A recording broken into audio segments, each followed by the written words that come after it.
All right, guys, I am back and we're going to work on this pocket. And I know we're kind of skipping out of order a little bit. I know that these are the ones that we made next, but they don't really need anything. And we'll do some sort of decoration on them at the end. And then maybe we might do a card, or maybe we'll have something in the kits that we'll want to stick back there. So I'm going to go ahead and skip this one, but I just wanted to, just so you know, I didn't forget them. It's just skipping the line a little bit. So what we're going to make is 2 Hermelinda tags. And when you hear that, it's for Hermelinda Aguilera. From what I understand, she doesn't have her videos up anymore, and she might have like kind of a new genre a little bit. I'm not really for sure. I haven't had a whole lot of time to kind of watch videos at all lately, so I'm not really sure what direction she went with them. So anywho, these are her design here. So it's just basically a tag flip, if you will. So super simple. And then these are just 3/4 inch circles, and it was largely to kind of keep down on the scraps, like the tiny scraps. I have just cut a bunch of them.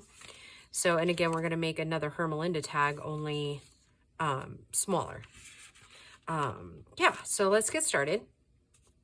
Super simple, super easy. And I unfortunately was like on a groove and I stamped one already while I was making the prototype one. So yeah, we'll just keep on in that vein, and we will, yeah, just keep moving along. So, and actually I usually tell you what week it is. So it's week 7, and this is going to be episode 2. And I will fill in on whichever week it is that we need one with something else, like just maybe that's like that Friday or whatever is one that we start like a paper clip or something. Yeah, so these are, I've cut them, it's like these taller ones are just the full length of an 8.5 by 11 folded in half, and then 3.5 inches wide, because my pockets are all 4 inches wide. And then these smaller ones, I just cut 2 more sections of 3.5 and then cut them at 5 inches. So I don't know if you guys are keeping up measurements, but yeah, so that's what it is, if that's what you are doing. So,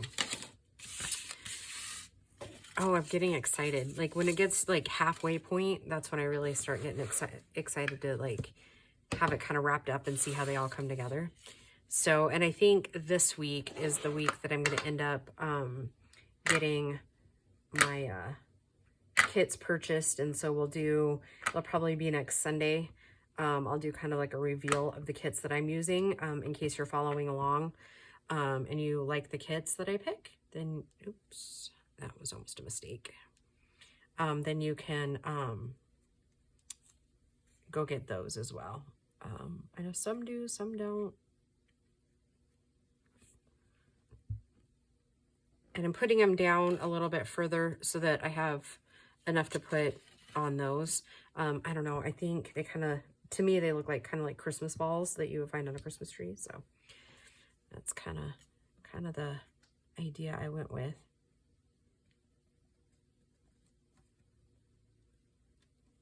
And generally we do kind of an episode of like clusters and stuff too. So, you know, I'm liking this whole inking my stamps off first, like the first couple of times they get used.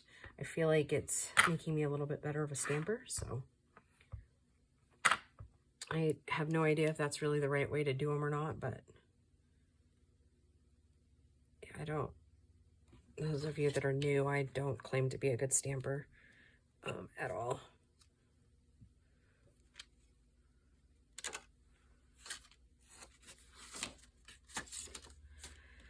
So yeah, it's middle of the week, so I'm gonna go with that we are having a great week. Yeah.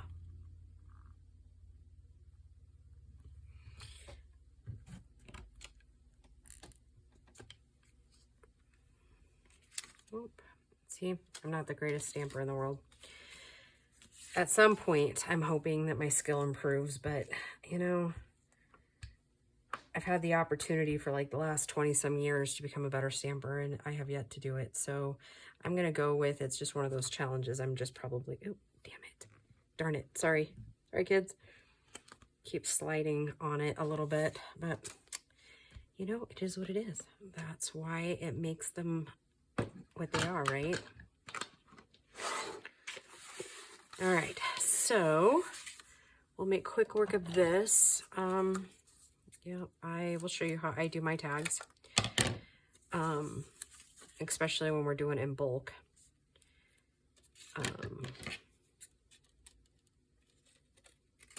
So I just usually cut one, especially if they're all the same. And then I just do mass cutting like that. And then they're all generally about the same.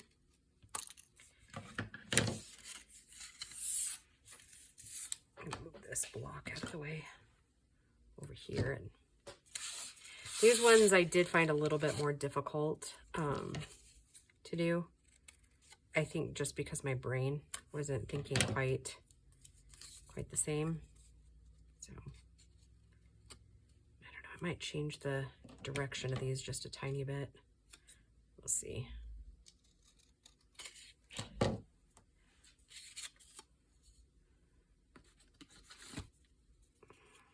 Yeah, I got them about the same. So we'll just stick with it.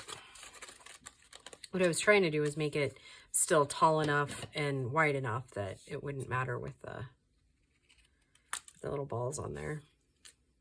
And the last one I did 4, and I'm really going to try to just do 3 though. And you're going to have to stick with me through the inkings. Try to make quick work of it. I do think we're going to do an episode of paper dyeing though, because I got these stencils. Like it's just like the solid plastic, but I got them in 5x7, I think. And so I have an idea for some, so I'll show you how I plan to do that, and I'll probably do a video of that.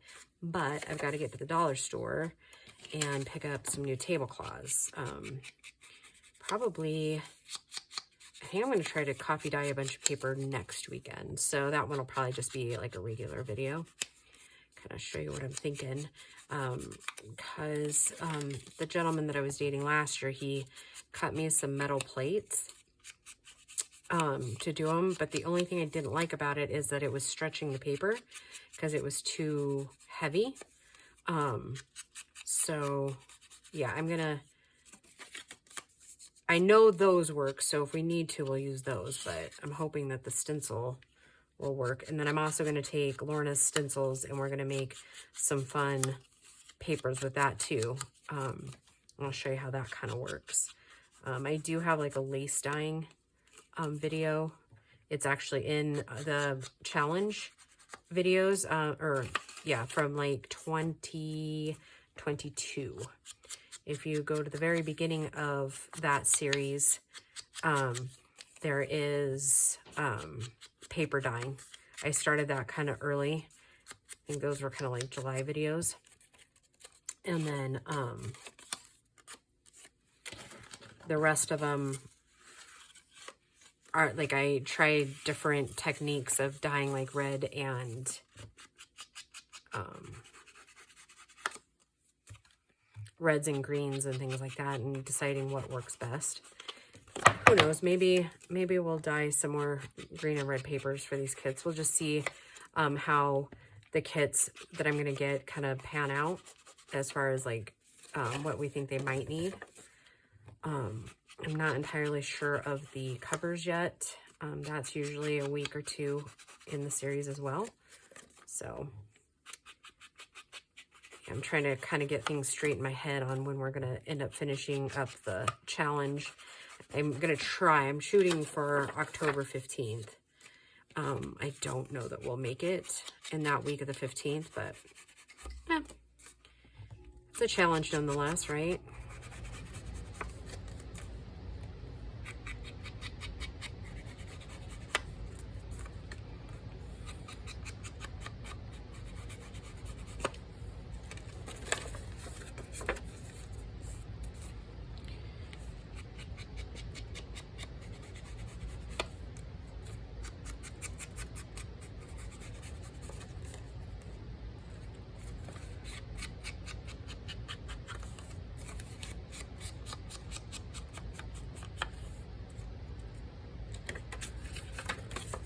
All right, we're almost there, kids. I know inking seems like it takes forever, and you're right, it does. It takes up a lot of video time, but it's also one of the necessary things, right?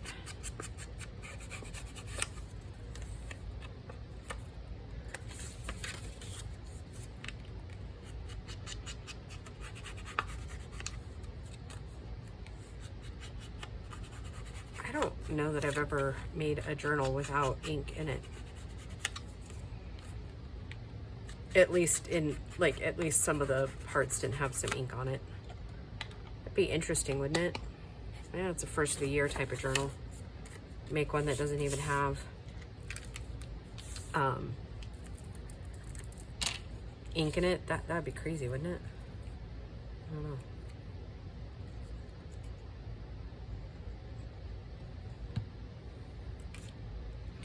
I know in October, I know I keep saying this, I know one of my October journals is going to be that journal kit that Shannon over at Mixed Media Minnesota sent me like a year ago. I know that she doesn't have any more in her shop, but like the ephemera's done. I just need to make the cover and then put it all together, obviously. So that's like top of the priority. I'm kind of thinking, you know, I really wish that I could get my keister in gear when I get off of work. Usually I'm so tired that I just literally come home, eat, and I'm in bed shortly after that. Because it doesn't seem like it would be, but it is quite a bit of physical labor. And there's something taxing, right, about having to critically think all the time.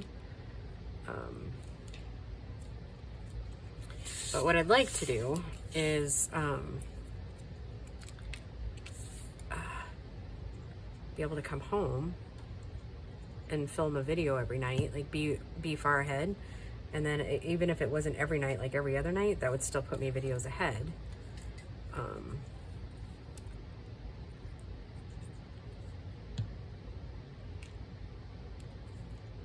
kind of feeling like we're doing the same ephemera over and over again for these. So I'm hoping in the next couple of videos, because I'm going to pull them out too. And I'm just going to kind of keep recording these videos like back to back. But anyways, what I was saying, I like being like a couple of weeks ahead on videos, and it's been a while since I've been that organized to be able to do that. So it is something that kind of takes some worry off my plate, you know? And then I feel like I'm able to plan projects more. Because I used to, a couple years back, I did a cute little inexpensive Christmas idea video series, just like of different crafts. And I haven't made any lately, but one year, a couple years back, I made these really pretty angel paintbrushes. They were like mixed media. And then I used some Amy at Crafty Cat's angel graphics out of her Reason for the Season kits. Man, those were pretty. Then I did some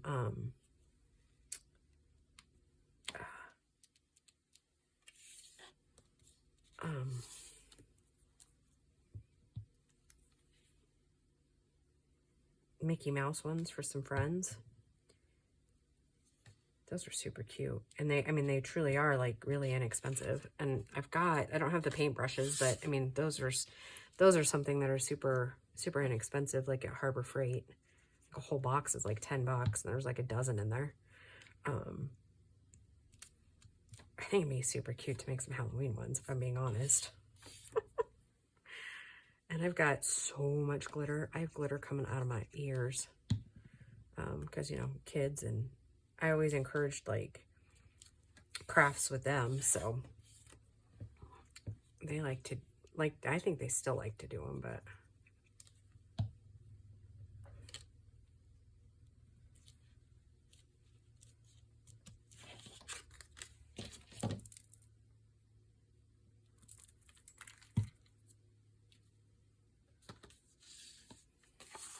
all right, let's fill our little pockets here. And then we will call this one done.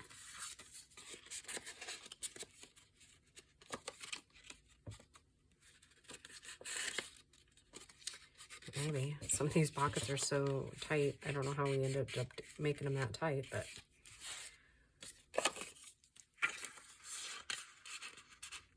they understood the assignment. And when we get these glued down again, we'll probably make them tucks or bigger pockets. And at that point, like I said, we'll use kit ephemera or whatever.